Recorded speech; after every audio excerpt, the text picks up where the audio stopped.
Welcome to our YouTube channel AB real classes. और आज की प्रथम क्लास मैथमेटिक्स हाई स्कूल की है और पहला अध्याय है वास्तविक संख्याएं, रियल नंबर। इसके कुछ क्वेश्चंस हैं एक्सरसाइज 1.1 के, जिसको हम आज सॉल्व करा रहे हैं। तो इसमें पहला क्वेश्चन है निम्नलिखित संख्याओं को अभाज्य गुणनखंड के गुणनफलों के रूप में व्यक्त कीजिए। और पहला ही इसका खंड है 140। 140 के हमें अभाज्य गुणनखंड करने हैं और उनके गुणनफल के रूप में व्यक्त करना है। तो इसको जिस संख्या का इकाई अंक 0 होता है या 5 होता है उसको 5 से भी डिवाइड कर सकते हैं और 2 से भी डिवाइड कर सकते हैं। तो 2 से हम डिवाइड कर रहे हैं, 2 सत्ते 14 और 0 को लिख लिया। फिर हम इसको 2 से पुनः डिवाइड कर सकते हैं, 2 तिया 6, 1 बचा 10 हो गए, 2 पंजे 10। अब इसका लास्ट में इकाई अंक 5 है और जिसका यूनिट प्लस 5 होता है, अब हम उसको 5 से डिवाइड कर सकते हैं ओनली। तो 5 से हम इसको डिवाइड करेंगे, 5 सत्ते 35, 7 अभाज्य संख्या है, इसको डिवाइड नहीं कर सकते, तो 7 इकन 7। तो 140 के जो हमारे कोफैक्टर हुए वो हुए 2 गुणा 2 गुणा 5 गुणा 7। अब 2 गुणा में 2 बार आया है तो हम इसको लिख सकते हैं 2 की पावर 2 गुणा 5 गुणा 7। तो ये 140 के अभाज्य गुणनखंड इस प्रकार से हो जाते हैं। अब अगला विकल्प हम ले लेंगे 156। दूसरा है 156। तो 156 के हम अभाज्य गुणनखंड करेंगे तो इसका यूनिट प्लस देख लेंगे हम 6 है, तो इसको 2 से डिवाइड कर सकते हैं। डिवाइड करने के कुछ रूल्स हैं, जैसे 2 से डिवाइड करने के रूल हैं, जिस संख्या का यूनिट प्लस या अर्थात इकाई अंक 0, 2, 4, 6, 8 होता है उस संख्या को हम 2 से डिवाइड कर सकते हैं। इसका इकाई अंक 6 है तो ये 2 से डिवाइड किया जा सकता है। तो 2 सत्ते 14, 1 बचा 16 हो जाते हैं, 2 अट्ठे 16। अब हम इसको हम पुनः 2 से डिवाइड कर सकते हैं, 2 तिया 6, फिर से 1 बचेगा, 18 हो जाएंगे, 2 नीम 18। अब हमारे पास 39 है जो कि 3 से डिवाइडेबल है। 3 से हम इसको भाग देंगे तो 3 इकन 3 और 3 तिया 9। अब हमारे पास बचता है 13। 13 एक अभाज्य संख्या है जो कि 13 के और 1 के अलावा किसी से डिवाइड नहीं हो सकती, इसलिए इसके कोफैक्टर 156 के हो जाएंगे 2 गुणा 2 गुणा 3 गुणा 13। यहाँ भी 2 की आवृत्ति 2 बार हुई है तो इसको हम लिख सकते हैं 156 इज इक्वल टू 2 की पावर 2 गुणा 3 गुणा 13। इस प्रकार से हम 156 को भी अभाज्य गुणनखंड के गुणनफलों के रूप में लिख सकते हैं। हमारा तीसरा खंड है 3825। इसको भी हम इसी की तरह सॉल्व करेंगे। इसका इकाई अंक 5 है और जिस संख्या का इकाई अंक 5 है हम उसको 5 से डिवाइड कर सकते हैं। 5 सत्ते 35, यहाँ पर 3 शेष बचेंगे, 2 उतारेंगे तो 32 हो जाएंगे, तो 5 छंग 30, पुनः 2 बचने पर 5 उतारेंगे 25 हो जाएंगे, 5 पंजे 25। इसका इकाई अंक फिर से 5 आने पर हम इसको 5 से डिवाइड कर सकते हैं, 5 इकन 5, 2 शेष बचने पर 26 हो जाएंगे, 5 पंजे 25, 1 शेष बचने पर 15, तो 5 तिया 15। इसको बच्चों इसका इकाई अंक 3 है और संख्या के अंकों को जोड़ने पर भी ये संख्या 5 और 1 6 और 3 9, यानी ये संख्या केवल 3 से डिवाइड की जा सकती है। तो हम इसको 3 से भाग देंगे, 3 पंजे 15 और 3 इकन 3। अब हमारे पास संख्या आती है 51, जिसको 5 और 1 6, यानी ये भी संख्या 3 से डिवाइड हो सकती है। तो 3 इकन 3, 2 शेष बचने पर 21 हो जाते हैं, 3 सत्ते 21। अब हमारे पास आता है 17, जो कि एक अभाज्य संख्या है जिसको हम किसी अन्य संख्या से विभाजित नहीं कर सकते, इसलिए 17 इकन 17। तो इसके जो अभाज्य गुणनखंड हो गए वो आपके 38225 के, पहले हम छोटी संख्या को ले लेते हैं, 3 गुणा 3 प्लस गुणा 5 गुणा 5 और गुणा में 17। तो इसको हम इस प्रकार से भी लिख सकते हैं, क्योंकि 3 की 2 बार आवृत्ति हुई है 3 की पावर 2 और 5 की पावर 2 गुणा 17, इस प्रकार से 3825 के यानी 3825 के अभाज्य गुणनखंड को इस प्रकार से व्यक्त कर सकते हैं। अब इसका स्क्रीनशॉट ले सकते हैं, बस यहाँ इसको मिटा के।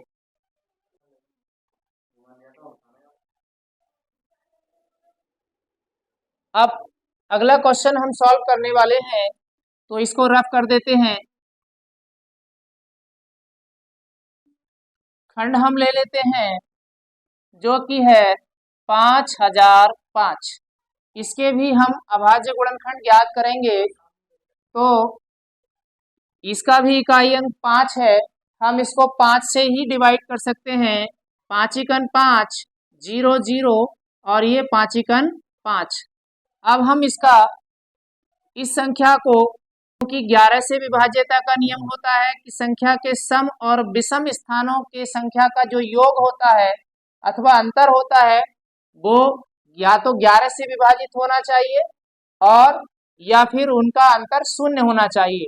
तो यहाँ पर पहले हम विषम संख्याओं का देख लेते हैं। 1 और 0 को जोड़ेंगे तब भी 1 हो रहा है और 0 को और 1 को जोड़ेंगे तब भी 1 हो रहा है, अर्थात 1 में से 1 को जब घटाएंगे तो शून्य आ रहा है, अर्थात इस संख्या को 11 से विभाजित किया जा सकता है। तो हम इसको 11 से डिवाइड करेंगे।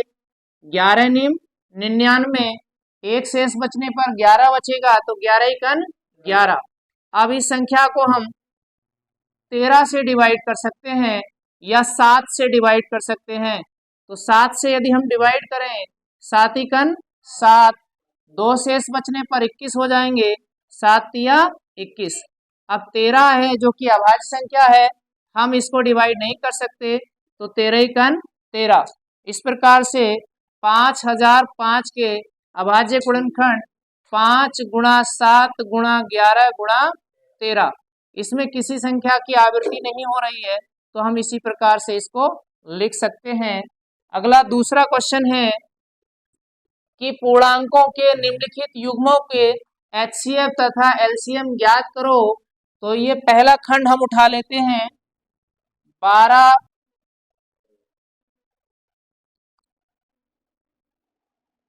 दूसरा प्रश्न का पहला खंड है 12, 15 और 21। इनके हम HCF और LCM फाइंड करेंगे। तो सबसे पहले HCF LCM फाइंड करने के लिए हम इनके अभाज्य गुणनखंड ज्ञात कर लेते हैं। 12 के, 15 के और 21 के, तीनों के ही हम अभाज्य गुणनखंड ज्ञात करेंगे। यदि 12 के करें तो 2 छक्का 12 और 2 तिया 6, 3 एकन 3। ऐसे ही यदि हम 15 के करें तो 3 पंजे 15 और 5 एकन 5। ऐसे ही हम यदि 21 के फाइंड करेंगे तो 3 सत्ते 21 और 7 एकन 7।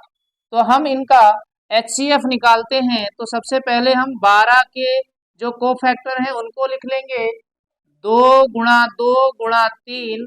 फिर हम 15 के अभाज्य गुणनखंड को लिखेंगे 3 गुणा 5 और उसके बाद 21 के, तो ये होते हैं आपके 3 गुणा 7। हमें HCF फाइंड करना है। HCF का मतलब होता है highest common factor. HCF means highest common factor. ये आपका HCF है। H का मतलब होता है हाईएस्ट और C का मतलब होता है कॉमन और F का मतलब होता है फैक्टर। इसका मतलब होता है अधिकतम, कॉमन का मतलब उभयनिष्ठ, फैक्टर का मतलब गुणनखंड। तो हम यदि एक से अधिक पूर्णांकों के HCF ज्ञात करते हैं तो हम हाईएस्ट मीन्स अधिकतम, कॉमन जो तीनों में हो अर्थात उभयनिष्ठ, और फैक्टर मीन्स गुणनखंड। तो हम उभयनिष्ठ, कॉमन उभयनिष्ठ गुणनखंड देखें तो इसमें कॉमन केवल और केवल 3 एक ऐसा अंक है जो कॉमन है, तो यही हमारा इन तीनों पूर्णांकों का HCF हो जाएगा। इन तीनों पूर्णांकों का HCF क्या हो जाएगा? 3। और इसके बाद हम LCM ज्ञात करेंगे। LCM का मतलब होता है LCM एलसीएम का मतलब होता है लोएस्ट कॉमन, सी का मतलब हो गया आपका कॉमन, और एम का होता है मल्टीपल, एम का होता है मल्टीपल। तो लोएस्ट कॉमन मल्टीपल, लोएस्ट का मतलब होता है छोटा से छोटा, कॉमन मल्टीपल का मतलब होता है गुणज, यानी हम छोटा से छोटा गुणज देखते हैं तब हमारा एलसीएम अर्थात लासा बनता है। तो इसमें जो कॉमन फैक्टर है उसको तो हम एक बार लिख लेते हैं, और जो रिमेनिंग फैक्टर हैं हम उनको सबको मल्टीप्लाई कर देते हैं, तो आपका एलसीएम ज्ञात हो जाता है। रिमेनिंग फैक्टर हैं 2 गुणा 2, 2 गुणा 2, उसके बाद 5 गुणा 7, 5 गुणा 7, इन सबका मल्टीप्लाई करने पर हमें प्राप्त होता है 3 दूनी 6, 6 दूनी 12, 12 पंजे 60। तो यहाँ तक लिख लेते हैं, आगे 7 का मल्टीप्लाई करेंगे तो 7 छंग 42, और एक जीरो बचने पर 420। तो हमें इन संख्याओं का एलसीएम मिल जाएगा 420।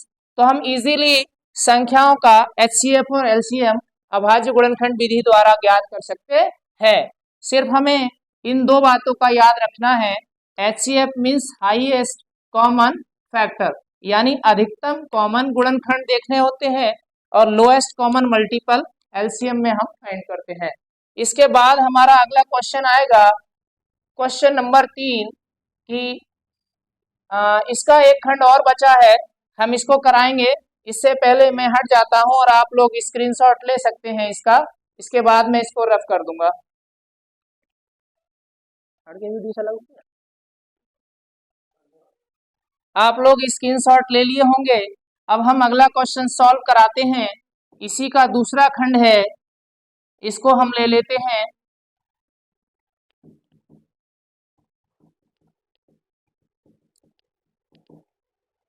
दूसरा खंड है बच्चों 8, 9 और 25। हम इन तीनों संख्याओं के अलग अलग अभाज्य गुणनखंड पहले ज्ञात कर लेते हैं। 8 के यदि करें तो 2 चौक 8, 2 दूनी 4 और 2 इकन 2। ऐसे ही 3 के करेंगे तो 3 तिया 9 और 3 इकन 3। 5 के यदि करें तो आप कर सकते हैं क्योंकि ये संख्याएं सब आसान हैं, और 5 इकन 5। तो तीनों के अभाज्य गुणनखंड को यदि हम लिखें तो ये 8 के हो जाएंगे 2 गुणे 2 गुणे 2, और आपके 9 के हो जाएंगे 3 गुणा 3 गुणा आपके यही हो जाएंगे, और 25 के हो जाएंगे आपके 5 गुणा 5। यदि हम देखें तो एचसीएफ निकालने के लिए इनमें कोई भी कॉमन फैक्टर नहीं है। तो जिनमें कोई भी कॉमन फैक्टर नहीं होता उन सभी संख्याओं का एक कॉमन फैक्टर होता है, अर्थात इन तीनों संख्याओं का जो एचसीएफ होगा वो 1 होगा, क्योंकि एक सभी का फैक्टर होता है, एक से हम सभी संख्याओं को डिवाइड कर सकते हैं।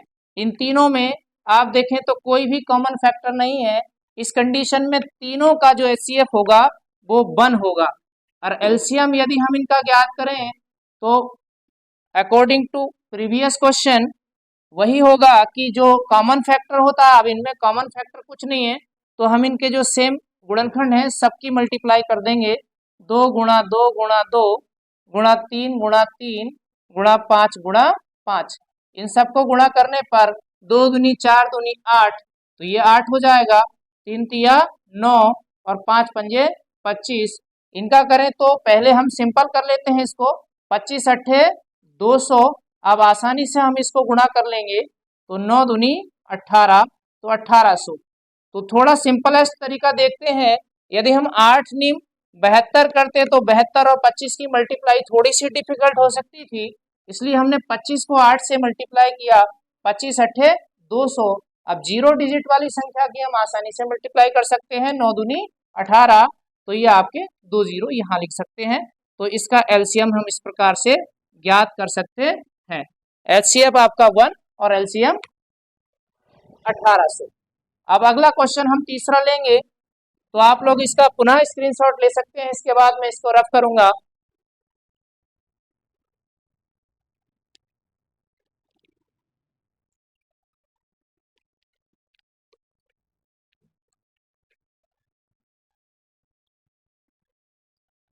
तीसरा क्वेश्चन बच्चों दिया है HCF 306 और 657 is equal to 9 and LCM 306 और 657 ज्ञात कीजिए। यानी आपको 306 और 657 का HCF दिया है। क्या दिया है? HCF दिया है 9। तो आपको LCM ज्ञात करना है। LCM आपको ज्ञात करना है। तो इसके लिए एक फॉर्मूला है जिससे इसको आसानी से फाइंड कर सकते हैं। फॉर्मूला क्या है?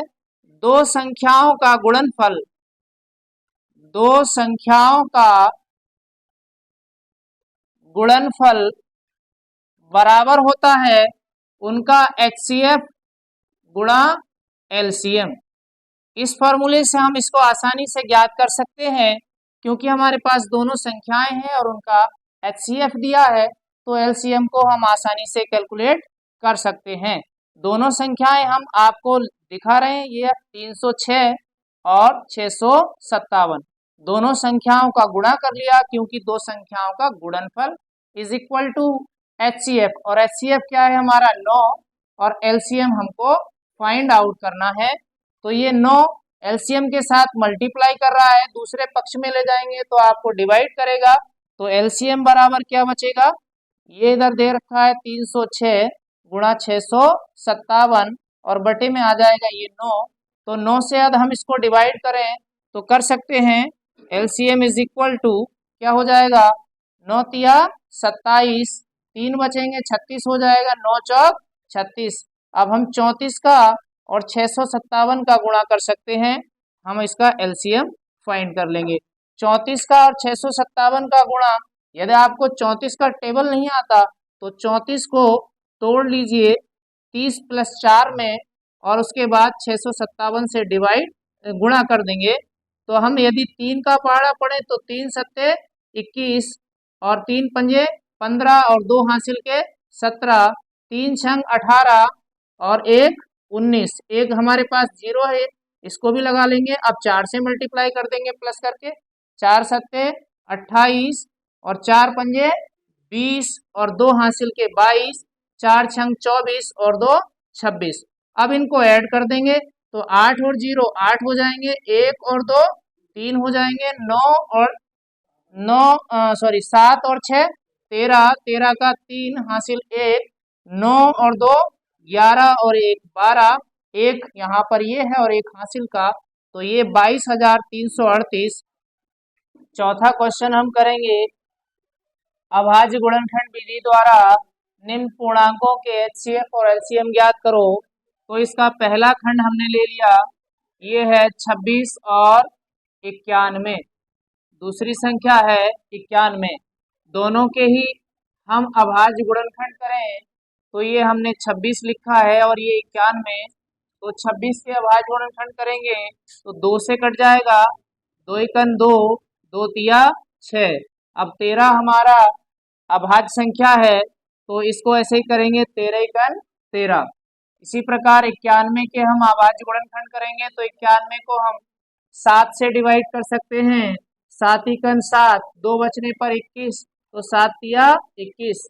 अब 13 हमारा फिर से अभाज्य संख्या है, 13 के फैक्टर करेंगे तो 13 एकन 13। अब दोनों के अभाज्य गुणनखंड को लिखने पर ये हो जाएगा 2 गुणा 13 और 91 के अभाज्य गुणनखंड हो जाएंगे 7 गुणा 13।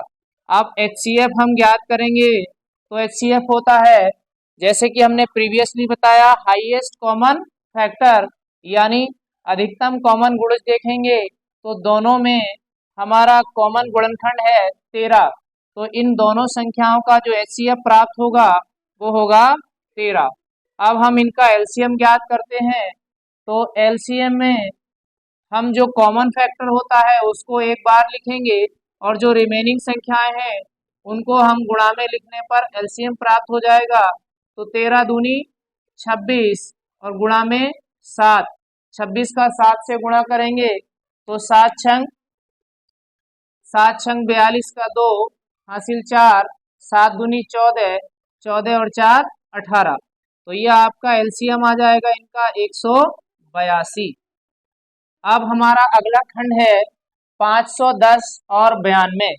तो हम इसका सेकंड खंड हल करेंगे 510 और दूसरा है 92। दोनों के अभाज्य गुणनखंड करें तो इसका इकाई अंक 0 है, हम इसको 5 से डिवाइड कर सकते हैं। 5 एकन 5। अब एक साथ हम दो संख्याओं को नहीं ले सकते, इसलिए बीच में 0 लगाएंगे, तब ये दो संख्याओं में हम 5 का पहाड़ा पढ़ सकते हैं। 5 दूनी 10। अब पुनः हम इसको देखें तो ये 2 से डिवाइडेबल है। 2 पंजे 10 और 2 एकन 2। 51 को हम डिवाइड कर सकते हैं या नहीं कर सकते हैं। 51 को हम 3 से डिवाइड कर सकते हैं, क्योंकि 5 और 1 6 संख्याओं के अंकों का योग 6 है, जो कि 3 से डिवाइड हो सकता है। तो 3 से यदि हम इसको डिवाइड करें तो कितना हो जाएगा, 3 एकन 3। हमारे पास बचा 2, तो 21 हो गया। 3 सत्ते 21। अब 17 हमारा अभाज्य संख्या है, तो 17 को डिवाइड नहीं कर सकते। 17 एकन 17। तो 510 के जो अभाज्य गुणनखंड हो जाएंगे वो हो जाएंगे 2 गुणा 3 गुणा 5 गुणा 17। इसी प्रकार हम 92 के अभाज्य गुणनखंड करेंगे तो इसको 2 से डिवाइड करें तो 2 चौक 8, 1 से स्थल बचेगा 12 हो जाएंगे। 2 छक्का 12। यदि हम इसको फिर से 2 से डिवाइड करें तो 2 दूनी 4 और 2 तिया 6। अब 23 हमारी अभाज्य संख्या है, तो 23 एकन 23। तो हमारे 92 के जो अभाज्य गुणनखंड होंगे वो 2 गुणा 23। तो हम इसका हाँ 23, सॉरी ये आपका 23 है। अब हम इन दोनों का HCF यदि फाइंड करें तो इन दोनों में कॉमन फैक्टर है 2। कितना है, ओनली 2, और कोई कॉमन फैक्टर नहीं है, तो इनका HCF आ जाएगा हमारा 2। इसी प्रकार से हम इनका LCM ज्ञात कर लेंगे। LCM ज्ञात करेंगे तो जो कॉमन फैक्टर होता है उसको एक बार लिख लेते हैं, और जो रिमेनिंग फैक्टर हैं उनको लिख लेंगे। तो ये आपके 3 गुणा 5 गुणा 17, और आगे लिखेंगे तो 2 गुणा 23। इन सबको हम गुणा करें तो आ जाएगा आपका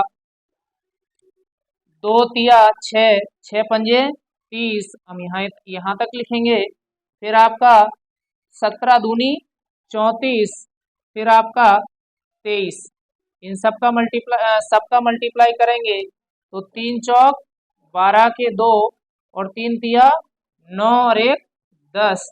एक हासिल में एक हमारा ये 0 है, और उसके बाद हम इसका 23 से मल्टीप्लाई करेंगे तो 23 0 0। 23 दूनी 46, 46 का 6 हासिल 4, और 23 0 0 4 हासिल इसमें हो जाएंगे। 23 एकन 23। तो ये आ जाएगा 23,460। ये इन संख्याओं का आ जाएगा LCM। इस प्रकार से ये चौथा क्वेश्चन भी सॉल्व हो जाता है। अब आप लोग इसका स्क्रीनशॉट ले लीजिए, मैं इसको रफ करूंगा बाद। बंद करो क्वेश्चन। इस प्रश्नावली के जो शेष प्रश्न हैं वो अगली वीडियो में आपको देखने के लिए जल्द मिलेंगे, और हमारे चैनल से जुड़े रहें। लाइक करें, सब्सक्राइब करें, फॉलो करें और शेयर करें। यदि आप लोग हमें सपोर्ट करेंगे तो हम नित नए वीडियोस आपके लिए लाते रहेंगे, और इसी प्रकार आपका मार्गदर्शन करते रहेंगे।